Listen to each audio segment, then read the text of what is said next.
Well, hi there. Welcome back. My name is Sheldon McLeod. This is Thinking Out Loud. This is my platform here at saltwire.com, a place where we gather and have conversations about things that are important in our community, in our lives. And I was very fortunate a number of years ago. I just happened to stumble across this social media post about this conversation, ongoing conversation. Now, there's a chance you have someone in your life who's BIPOC, or you know that what that stands for, Black, Indigenous, person of color. And this idea of, we went through it with Black Lives Matter. We went through this whole reckoning, or a conversation about race relationships and, of course, systemic racial discrimination. And it was a conversation called Safe Space for White People, or White Questions. I think it's evolved over time in some ways. Well, that has morphed from a YouTube space and channel to a book, and Fernwood Publishing is behind this. Critical Books for Critical Thinkers, of course it is. Safe Space for White Questions, that was the YouTube channel itself, and then this book, which is being launched as as just a few hours from right where this conversation is taking place. As he tweeted earlier, hey pals, our Halifax book launch for Frequently Asked White Questions will be live streamed on Fern Publishing YouTube channel and at Bus Stop Theatre Person. That's today, November 8th at 7 o'clock, virtually online. And let's talk a little bit about this with the authors of said book. And Ajay Parasram is here from Dalhousie University. Good day, Ajay. Hello, nice to be here. Nice to see you. And Alex Khansnabish from Mount St. Vincent University. Good day to you both. Thanks for having us, Sheldon. No worries. We've had this conversation. This is the first time we're seeing each other while we do this in a way. And I want to ask why you felt, or how you felt, that this was a good way to open the conversation. And maybe we'll start with you, Ajay. You know, a safe space for white questions. Tell me what was the genesis of that? So the genesis of it's hard to find any one spot. There's been since 2016, 2017, so many kind of individual trigger points around about the backlash to racial justice, I would say. Mm-hmm. And I think probably what started me thinking along these lines was I was giving a guest lecture at my old high school, I guess it's not Prince Andrew, Woodlawn High now. Right. And I remember one of the teachers there told me, watch out for this one student. And the student, which is a strange thing to receive, but the student stood up and asked this really focused question about like an 19th century political economist, and was trying to apply that logic to thinking about race. And now, of course, like, that is such a it was clear to me that this kid had been on YouTube, kind of watching all kinds of weird videos, making these spurious connections. Fortunately, I had studied that particular political economist in grad school. So I was able to answer the question and try and like walk the person back. And it became clear to me at that point that there's a lot of young, white, smart kids who are not necessarily getting what they need out of the school system. And they're being de facto organized on social media into kind of like white nationalism, or proto-white nationalism. And then Alex and I got together over a few drinks, and we were talking about this and all the general issues that were happening. And we thought, like, would it be like too outrageous to just get together and have a safe space for white people to turn up and just ask us anything, rather than, getting lost on YouTube and finding these other answers? And that was kind of where we started. With the YouTube show anyway. And it sounds like you both have employed use of humor. That part of this is, it's a little bit lighter, as in tone. And I'm not talking, sorry about the pun, or might be perceived as a pun. So Alex, tell me a little bit about that, connection that you make through people by making it safe and light, and perhaps even using humor. Yeah, I think it's been important to us from the beginning that, so much conversation around issues of racial injustice obviously is very heavy. And these are very heavy topics, and they have real consequences for people in their lives. And, that's hard work. And at the same time, we also know that the way to reach people is not always by bludgeoning them over the head with our critical analysis and the full weight of the historical burden of all of this that AJ and I sometimes carry around with us, and other folks do too. And it's important to engage people with humor and compassion, and indeed, to cultivate a space where they can ask, questions that might seem outrageous or silly or naive in other contexts.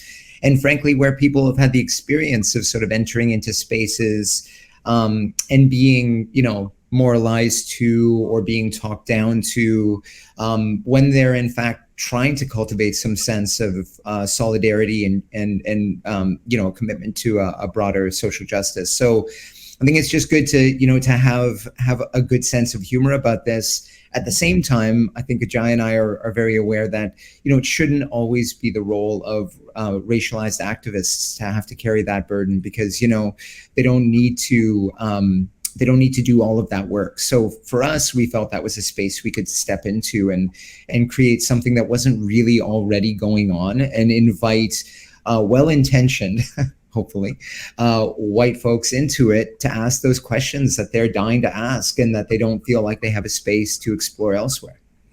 I love what you said about how it's not up to activists to educate us. People who look like me who say, well, I don't understand, so tell me about this, or why is that wrong? But it sounds like you two are both open to those kind of questions. Yeah, I mean, it's sort of our job to some extent, right? Like, I mean, You mean university professors or people who are involved with this? Yeah, people who, we kind of have that in our job description to some extent, but we always kind of just focus on our classrooms. And I think partly that was what the public education piece of this work is, what encouraged both of us to really be excited about it. And it comes actually largely from a place of empathy. So the levity is a kind of communicative and empathetic strategy based on the fact that we know that you can't tell somebody, to think correctly. That nobody is convinced by that. They want to be provided with information so they can make their own decisions. And the empathetic point is that I think we work, because so much of our book and the series is based on looking at the relationship between individual agents and then the broader structures in which they're embedded and how they relate to one another. We know that actually white people have been historically organized into not being able to think critically about race. And when you understand it from that perspective, you realize this is not about an individual being a racist. To a large extent, that doesn't matter at all. What matters is how do the structures recreate the conditions so that people continue to live in racial ignorance. So we're hoping that we can intervene in that and encourage people. You can be light about this sometimes. You can make mistakes. The important thing is that you're learning more so that you're going to make better decisions in the future, wherever you are. Racial ignorance. I love how it is about ignorance in the sense that it's about a lack of education or even familiarity. If you don't have someone in your life who's BIPOC, you don't have an opportunity to ask these questions. So happy to hear that this is. It seems like you are breaking through in some ways. So Alex, the book itself, it's my understanding is 10 specific questions. So how did you narrow it down to 10? Did you pick the 10 goofiest, silliest, or most severe and serious? How did you make that balance? Well, it was funny, Sheldon, because after doing our YouTube series for a couple of seasons, we, AJ and I would get together and regularly debrief about this with, our wonderful producer at Fernwood too, and laugh about some of the things that we said. But then we started to see patterns in the questions. And because we had such a wonderful, talented team at Fernwood, we had the ability to look at the transcripts, and we started to see, questions coming back at us over and over again. And unsurprisingly, people's thoughts are organized around pressing issues, right? So there are their themes. So really our audience did it for us. These are just the 10 most popular questions we get asked, and we have been asked over the 20 odd shows that we've done. And we just went through and we distilled them, and we went back to those transcripts, and we obviously gave ourselves the opportunity to rethink some of our answers, but we also tried to be faithful to the process and to look at what we'd said in real time, because this is kind of part of our experiment here, that we don't come with a ton of preparation to these questions when they're asked to us on our show. So we wanted to bring that liveliness to the book, but also to bring that, that reflection, that careful thinking piece to it too. So really the questions are the 10 most popular questions that white folks have asked us about racial justice, about inequality, about how we can make society a fairer place, and all their concerns around that. And this is, so I think in some ways it's a work that reflects this really good collective thinking around how to make society a more liberated place. An experiment. Okay, so if this is an experiment, what is the question you're trying to answer, and how are you challenging that? I think the question we're trying to ask in this experiment is it possible to encourage people to become anti-racist in a way that allows them to see the joy in being an anti-racist?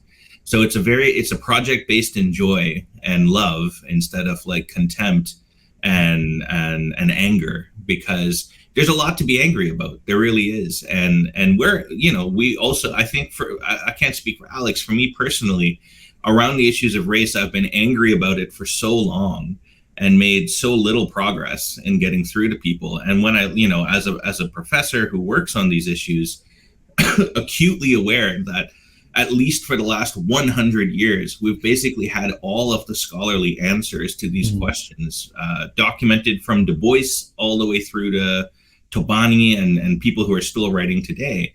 But for a variety of different reasons, most people will not have access to that literature, whether it's because it's in technical language or behind paywalls or, variously inaccessible for a lot of different reasons. So our thinking here is we don't actually need a whole ton of new original research to make this point. What we need is a different mode of delivery to help people understand the joy in being anti-racist. We quote Ibram X. Kendi in the book.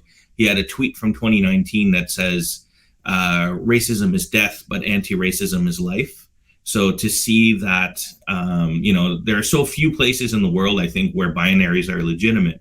But in terms of racism or anti-racism, helping people to see that it's not scary to decide to be an anti-racist, but in fact, there's so many different ways that you can plug anti-racism into your life that even if, all you want to do is educate yourself and talk about it with other people, that's useful. If you want to get organized in social movements, that's useful too. And we have like various kind of like step-by-step processes for people who want to dip their toe or who want to jump in for a swim.